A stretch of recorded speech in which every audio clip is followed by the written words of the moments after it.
Today you'll be learning how to use choose column function. So I have a data here related to the employee. You can see the contact details, designation, employee name, team, and the employee number. But these columns are not in the order. So I'm looking in a order where employee number should come first, employee name, then the designation, then the contact details, then the team.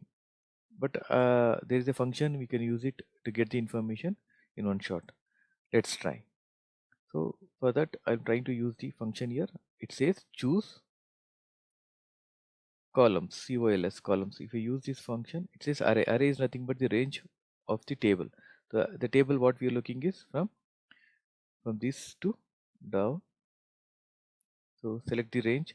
Use F4 function to freeze this range. You can use F4. If it is not working, use function key plus F4. Once it's done, use comma. Now it is asking you the column numbers, column 1, column 2. So what's our priority is to see which column we need first. So from here you can start 1, 2, 3, 4, 5. The employee number is in the fifth column. So I need fifth as the first column. So comma, then the employee name, which is third column, comma, then the designation, which is 2, then the contact details, it's in 1, then the team, it's in fourth column.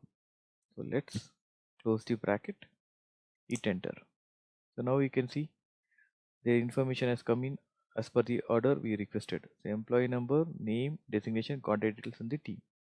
So it's very useful, and one shot you can get the columns based on our criteria. I hope this formula was helpful. Thank you guys.